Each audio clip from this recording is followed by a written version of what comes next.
pamoja na tukue pamoja. Kuimarisha Kenya ni jukumu la Farm Kenya. All right, welcome back to the Farm Kenya show. You know, some of you, when you go to buy your mushrooms, you try to measure the weight. It's like, is it too heavy? We love heavy things as Kenyans, yeah? Remember, any light, yeah? We're discussing mushrooms today. Amazing discussion here, and the whole journey of planting and farming mushrooms in the proper way. And we have Maurice Njagi, the co-founder of Makuna Organics, with us in studio, and he's taking us through this journey on how you can get into mushroom farming in a proper way. Because if you miss proper stages, especially the early stages, most likely you will be crying, you know, you will be weeping and gnashing your teeth, as the good book says, in regards to that. But so initially we were at casing. You've done your casing to hold water to provide moisture for the growing mushrooms. You know, the seedlings are growing, and now you give it 14 days, as you had said. After 14 days, what next? So after 14 days, the first thing you need to note is that during incubation, you had very different climatic conditions as compared to what you need for fruiting. The temperatures were a bit high, 24, 25, and the CO2 was also high. So those are the conditions that you need for your incubation to run smoothly. But now, to get the mushroom to go from vegetative to fruiting, you need to change those conditions. So you drop the temperatures and let in fresh air. So that change is what now triggers the mushroom to move from vegetative to start fruiting. So the first thing you're going to do is humidity, of course. You're going to, if you're using an extractor fan, you're going to turn it on to just get the CO2 out of the house. If you're using just a mud house or just a regular house using the windows to control conditions, you can then open windows to let in fresh air. And then that change, together with misting the air and watering, is going to trigger that fruiting. So they're going to start pinning. Yes. So pinning are the tiny mushrooms that you see. So on the surface, you're going to start seeing small mushrooms, and then they're going to grow bigger. And then within the first 5 days, you should now start harvesting and going to the market. Oh. Yeah.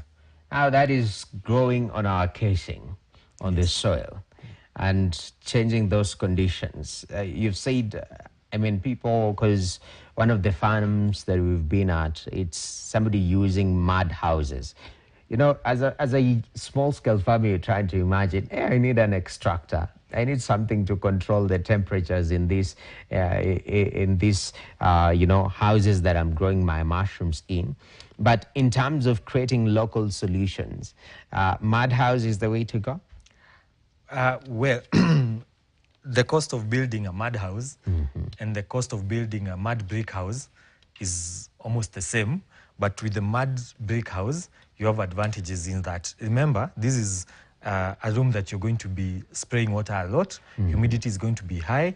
So with the mud house, you'll keep redoing your walls every other day.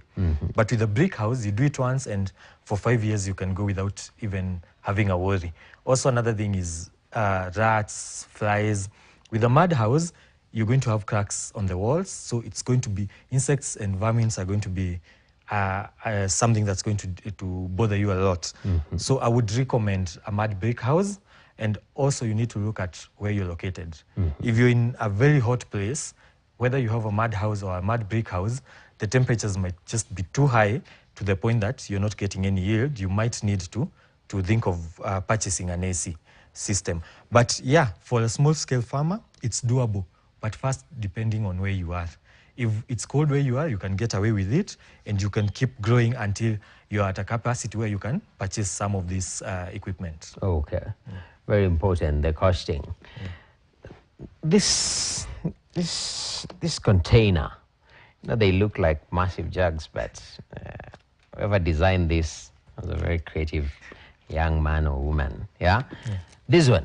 Yes. What's this? So, this is one of the beautiful things about mushroom.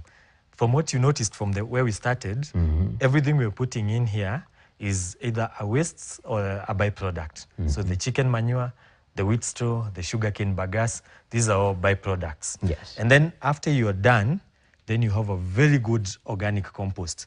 This is, it's called spent compost. This is compost that we've already harvested the mushrooms. We've left it outdoor to age. This is 6 months old, and it's a very, very good manure. And it's very good for soil rehabilitation. So if you're in a place where your soil is very poor in structure, be it, let's say, cotton soil or just soil that has problems retaining water, the spent compost is very good. You find that in places like the UK, they use it for strawberry farming and the berries and fruits. So it's a very, very good manure that you get. So look, sorry, it seems like you have a question on that. So that's kind of interesting. I like the fact that you said the beauty about mushroom farming. There are so many layers to value addition and diversify your business. So after you've grown your mushroom, this is what is left. You guys sell this to farmers who are doing different value chains, fruits and whatnot? Yes, we do. And we also use it as well. Because the nutrition in it and the what would you call it? The structure, as well as the benefits. Yes. They're huge. If you look at how much you need in an acre for the inorganic fertilizers compared to how much you need with the spent compost, you'll notice it's a big difference, especially if you have a large-scale farm. For someone with 50, 100 acres, they will notice the benefits, not only at the crop, but also at the finances part of it. And that's why we prefer to use it, but we also show other farmers that visit us the differences. So at our farm, we have a kitchen garden, and it also doubles as our experiment area for the spent compost to see what crops perform best while we're using spent compost. So we've noticed vegetables, the berries also do pretty well, and also some fruit farmers have used it and they're saying the results are quite good. Okay. Yes. That's incredible. So in terms of mushroom production, I've spoken about, you know, after you follow the process, the mushrooms now are growing, and here is very specific, the button mushroom. In terms of the rate of harvesting, how long does this go before now you can actually say, now this particular bag, it's given back what it's supposed to give in terms of productivity? So ideally, you should get, within the second flash, you should already start getting the profits. So the second to the third flash, but you find... what do you mean by flash? You know, somebody is watching and is like, wow, all right. flash. So... flashy language. Yeah. Mushrooms. Yes. The way avocados have seasons. There are 2 seasons in a year. Yes. So for mushroom, it appears in flashes. A flash is a period of 7 to 9 days where you get so many mushrooms. So if you walk into the grow house, you look at your bags, they're just full of mushrooms. And then there's a flash break. So that is a period of about 3 to 4 days where now the mycelium rests before it starts floating again. So then you have another period. So those flashes are what you use to gauge, one, whether your house is optimum, whether your compost is okay. Because if your flashes are quite low in kilos, then you can already tell you're not going to get the expected target. Okay. If your flashes are huge, then it means you're okay. So that is the flash. It's like a season for mushrooms. Okay. So it's 7 to 9 days, then there's a flash break, and then it goes back up again. So you'll find that in fully mechanized grow houses, 2 flashes are okay to get into profit and discard. But also, if you look at the costs as well, here it's very expensive to make the compost and to get the mushrooms. So here farmers will drag it out. Some will go all the way to the 5th flash, especially if you did the long method. But by the time you get to the 5th flash, now you're looking at diseases, the quality of mushrooms that you're getting is poor. So in an ideal setup, you should be looking at 3 flashes maximum. 3 flashes Yes. maximum. Yeah. Makes a lot of sense.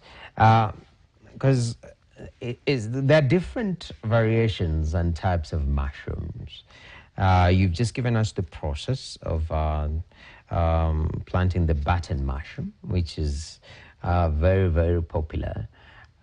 Help us understand, because again, people are coming, our viewers who are coming into mushroom farming, they're saying, okay, are there these other variations also something to consider? So in terms of choosing the type of mushrooms to go into when you're going into mushroom farming, what are the considerations that you have to put in place? So for start, you have to look at the scale you're looking at. So how much do you want to make and how big do you want to go? Because market-wise, for the local consumer, the button and the oyster are still the ones leading in the market. But there's the medicinal varieties that are slightly pricey, but also the market for it is not there. But then for a small-scale farmer, they would look at that as an option in that you can grow a very high-value crop for relatively low capital. But there is a risk in that you might struggle with the market with that. Okay. So you have to look also market research. So for button, you never go wrong with it. For oysters, you never go wrong with it because these are mushrooms that people already know, so you won't have to do a lot of sensitization to get them to accept them. But also the price for it, you wouldn't compare it to the medicinal varieties because that medicinal varieties might even be 5 times the cost of the button, for example. Ooh, Yes. that's incredible. You guys do medicinal varieties? We do it not commercially, but we do grow it for our own use and just for farmers that want to know how to do it, we show them how to grow it, but we don't grow it for commercial. I see that. Yeah. Oh, so you've been growing your own medicine. Yeah. Hey, Maurice. And you look so healthy. I was wondering what's happening. It's medicinal mushrooms. Yes. Man. Mushrooms. Very, very important. So the market demands a lot of button mushroom. Sometimes I also see varying sizes of mushrooms, especially the button ones. You can tell others are big, others are small. Like these ones are not as big as that I've seen. In terms of getting that nature of products, is it controlled from the get-go when it comes to production, the spawn variety, or it goes with the seasonality of mushrooms, the flashes, they get smaller as you move to the next season? So when you were starting, you said something about people just checking if is this 250 grams, is this heavier? Yes. And that is also something we struggle with as mushroom farmers, because remember, this is 250 grams, but 3 mushrooms can be 250 grams because you can let it grow big. But then you take it to the market, they reject it straight away. They're like, no, this is too big. Yet it's 250 grams. So it's an issue of what does the client want. Most buyers who are buying at the market prefer this. The people buying for hotels prefer slightly bigger because then you can make burgers with it. There's options. If you're making a soup, you're grinding it up, so the weight is what matters, not the appearance. But someone going to the market, they'll be like, okay, this one has more mushrooms than this one, but in real sense, both have the same weight. So to achieve that, now if we have a client base of people buying at the market, we're going to go for that size. Okay. And to do that is just the timing. The timing when we need to harvest and the size of mushroom. So we'll harvest it a bit younger compared to if we had hotel orders, in which case we'd just leave the mushroom longer and it gets bigger. And this is with the brown varieties. So there's the cremini and the portabella. You notice for the portabellas, they open up. It's bought while it's fully opened up. So for that one, you just leave it for a few days and it opens up. It fetches higher, but then you don't get, the market for it is still not as big as the white button. Okay. So it's an issue of preference from the buyer's perspective. I see that. We want quantity Exactly. while demanding quality at the same time. Exactly. That's kind of interesting. I never thought about it, by the way.